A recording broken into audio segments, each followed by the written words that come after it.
你可能不相信，在我国北境森林禁区深处还藏着一处原始部落，这里呢是位于黑蒙交界的狩猎民族营地。本期视频呢，我将深入原始森林禁区，探访中国最后的驯鹿部落。这里除了300只驯鹿以外还生活着许多的猎食者，棕熊、猞猁，甚至是狼群。晚上狼嚎，它掉回那个洞里，哎呦我的妈，太瘆人了！整片地区一点信号都没有，电话都打不出去。这个就是我大娘。嗨，大家好，我是瓦莲。我大娘是一位真正的鄂温克人。大家如果来过北极村的话，很多人都见过我大娘。北极村的鄂温克驯鹿园，但是我们今天这个位置它距离漠河南面200多公里的原始森林，这种没水、没电、没网，而且危险并存的生活，你敢来挑战吗？欢迎来到本期森林禁区探索实录。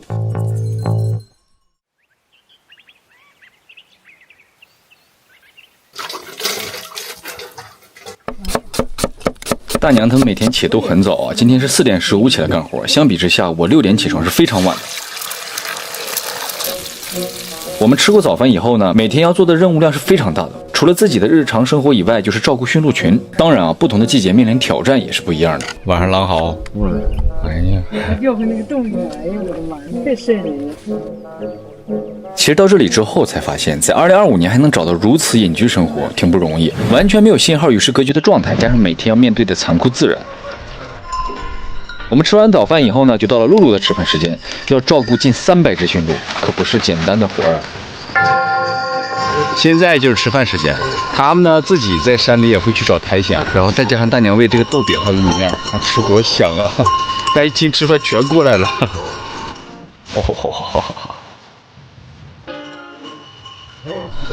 你妈挤我！哎呦喂！给我出去吧，你们吃还给我挤着来，我出去。哎呦！像幼儿园吃饭时间，小朋友全往上抢。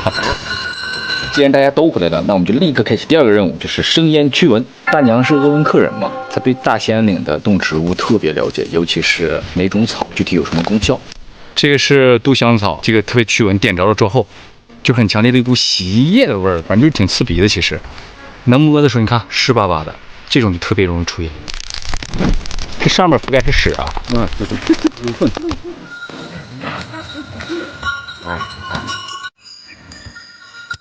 你还不怕人？你还好。现在准备锯鹿茸了。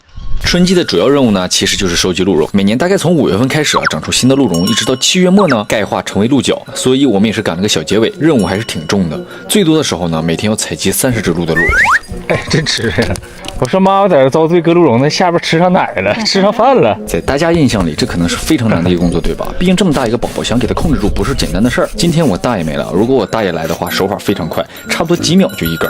我们现在呢正在制作鹿茸血酒，拿高度的白酒直接兑上鲜鹿茸血，等到不流血以后，再敷上一层草木灰，这就算大功告成。鹿茸血大补，兄弟们舔这个杯子都老补了，是吧？没事的啊。但并不是每一只鹿都这么配合。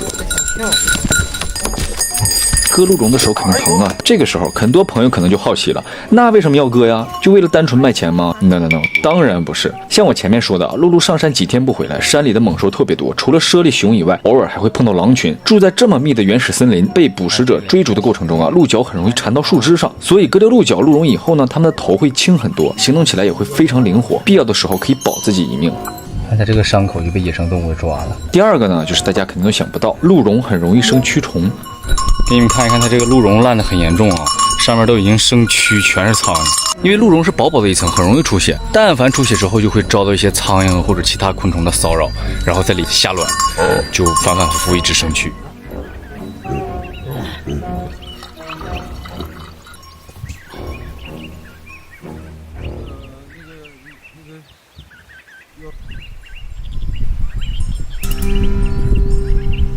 结束了照顾驯鹿的工作，接下来呢，我们就回到营地里，为日常生活做准备。在森林呢，就像我说的，没有一刻是闲下来的，因为驯鹿是不断迁徙的，所以说营地也会搬家。如果你一直在城市里生活，第一次来到营地，可能整体的感觉呢，更像求生。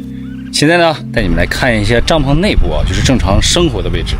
帐篷内的生活空间很大，摆了3张床以外还可以放很多其他的生活物资。只有一个小小的太阳能灯，没有其他任何电器，配备了一个简单的柴火灶，还有一个煤气灶台。如果到了晚上之后，就只能很早的睡觉。如果说需要电的话，需要去往外大概走个100多米，它那个房车记得吧？那位置有太阳能板，在那个位置充电。在营地每天必做2个生活上的事，第一个就是劈柴取暖做饭。别看现在是7月底啊，但是到了晚上温度依然很低，会被冻醒的。第二个呢，就是去河边挑水。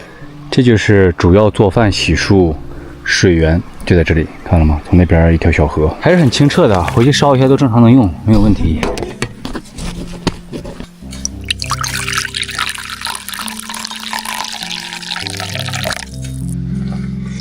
肉是我们可以叫乌了，乌了，统称都是就是乌了，所有的都叫乌了。猪肉就是个乌了，就是个乌了。其实说起鄂温克民族啊，大家可能都非常熟悉。迟子健老师之前写过一本书，叫《额尔古纳的右岸》，这里面描写的呢就是鄂温克人的生活。再一个，大家一定要区分开，养驯鹿的呢是鄂温克人，戴跑脚帽的是鄂伦春。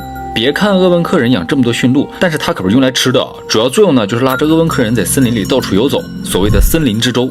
这2个民族吧，在大兴安岭呢都是狩猎民族。提到狩猎，那肯定个个都是森林的生存专家，制作工具、寻找草药、什么钻木取火呀，这些都是最基本的生存技能。像我大娘跟我说，在她小的时候啊，部落里边最容易狩猎到的2个猎物呢，就是一个狍子啊，还有一个憨，就是驼鹿。偶尔呢也会狩猎到其他的动物，迫不得已甚至是熊。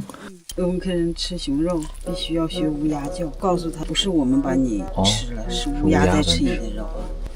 叫一声吃一个，叫一声吃一个，哎呀，我就觉得可有意思。叫一声吃一口，不是叫一声就可以一直吃了。鄂温克人呢，平时主食啊是吃的很少，因为以狩猎为主，肉是最多的。大娘说，他们小时候会拿鹿茸和熊掌去换大米。旧时代的鄂温克人啊，大部分交易啊都是以物换物，最常见的呢就是过去的猎人会拿自己狩猎来的皮毛啊，去跟俄罗斯人换子弹的火药，然后自己回到原始森林里手搓子弹。哎呦我天哪，那时候多能啊，太厉害了！装火药，霹雳坦克吧，鄂温克人。就枪的意思是吗？哦，那时候咱国家还给发枪有。对呀，给我们一个口径枪，一个半自动，哦，防身用的。防身用的。因为那时候野生动物太多，合法持有枪支，还半自动呢。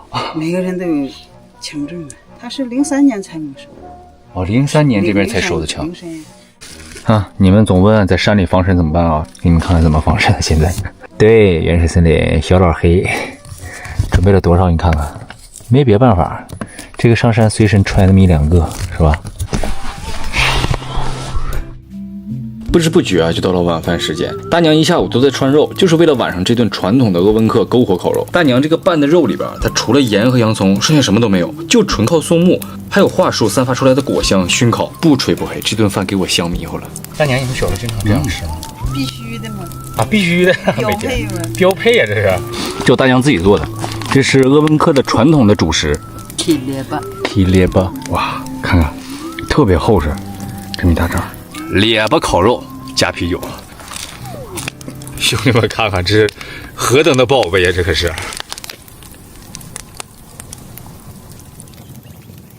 视频看到这里啊，很多人可能会发出一个疑问：都已经2025年了，为什么他们要放弃现代舒适的生活，在原始森林里面去遭所谓的罪？其实答案很简单啊，这个呢就是传承的力量。这种使命感是超越物质般的存在。鄂温克人千百年来都生活在大兴安岭，每一只驯鹿啊都是祖先留下来的。他们陪伴鄂温克人在大兴安岭度过了不知道多少个寒冬。像大娘养的将近300只驯鹿，她能清楚知道每一个驯鹿的名字。对于她来说，驯鹿不是宠物，是家人，是朋友。不是后继无人，我后继还有更多的新生力量在加入这个养驯鹿的这个队伍。大兴安岭是鄂温克人的家乡，更是驯鹿的家乡。鄂温克人们再不爱护自己的家园，又怎么去传承养驯鹿这一块呢？这个情感这么深厚，就源于我们骨子里是流着鄂温克人的血液。所以说，我们很多年轻人也在坚守在这样的岗位上，没有信号，这就是我们这个鄂温克人的一种使命。如今家园在时光中慢慢变化，但是鄂温克人守护驯鹿的目光没变，抚摸鹿角的掌心温度没变。大娘每次提起受伤甚至被猎食者杀掉的驯鹿，不甘都会像潮水一样涌上来。明明想全力为他们撑出一片天，可双手却空无一物。当雾尘里的鹿铃再次响起，你会明白为什么他们说山在驯鹿在，鄂温克人就在。Aroma ayah ketkal, ketkan mereka asing. Kita tu ayah cuderi, su orang wa ayah kanje pirakin.